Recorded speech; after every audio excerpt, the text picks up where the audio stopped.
Did you know in Aotearoa, New Zealand, one person has a stroke every hour of every day? Not only that, but more strokes are happening at a younger age than ever before. Ko Phoenix Ruka tēnei, born and raised here in Whangarei, but our whānau's from Hokianga.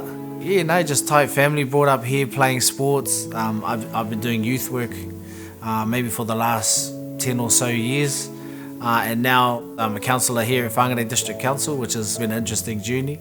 Growing up, our family's always been very, very active. I'm a CrossFit coach, my wife's a CrossFit coach. Physical fitness, mental well-being, that's kind of a massive, massive contributor to our whānau. So my stroke happened in 2020. And to be fair, at the time, I was working out daily, I was playing sports. And the irony of it all too was that I played rugby the day before.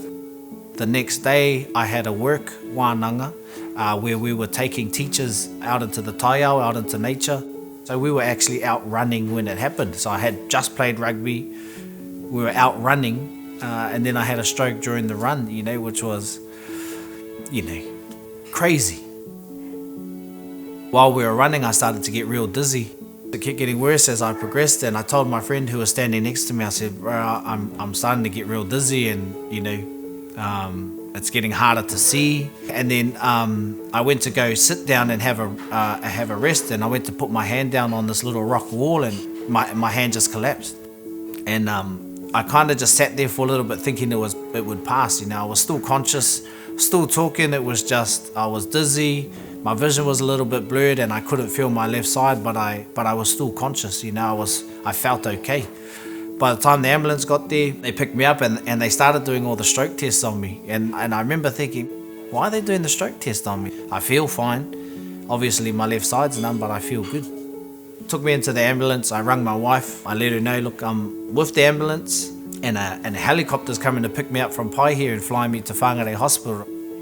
He called me and, just said, my love, I don't know what's wrong, but something's happened and I'm in an ambulance and they're flying me down to Whangarei because he was up north. I knew he was conscious, but, it had to be something serious for him to be flown down.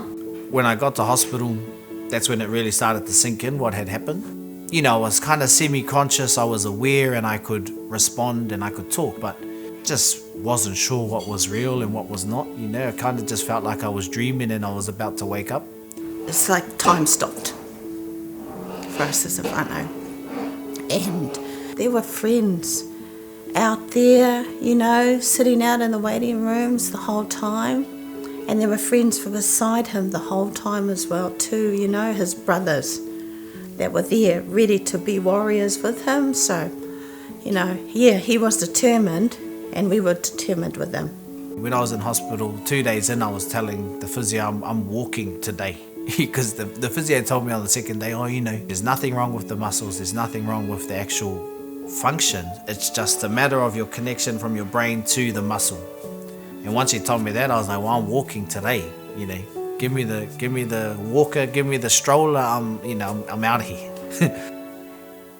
The roughest was probably the first 6 months post-stroke.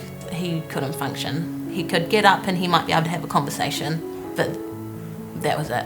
And then he'd need to go and lie down again. Lucky for me, a friend of mine who I used to work with at Sport Northland moved into work for the Stroke Foundation and put me on with all the right people, so I had to get an occupational therapist and a physiotherapist come visit me and just work with me and do rehab and all of those sort of things. So Stroke Foundation helped me get back to work and just stayed in touch with me all through the journey. Like even now they're still in touch with me, how's everything going? Now the major thing for me is just to get my license back, trying to work on a way that I can pass this vision test and get my car back and get some sense of independence back. So it's taken away my confidence, it's taken away my ability to just be independent. I can't even play contact sports anymore, because they think it might have had something to do with a head trauma during the rugby game, but they can't confirm that.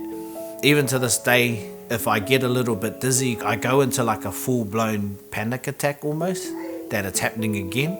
It's just taken a mental toll on me. I think when you're raising young men, You always know there's going to be broken bones or accidents that happen, playing rugby and all those sorts of things. But that one was the one out of the blue. A stroke can happen to anyone. And the more I go on this journey, the more I find out that it has happened to anyone. Kids, people my age, people older. And it's beneficial for us to look after our bodies so we have a resilient body and a resilient mind so we can look after ourselves.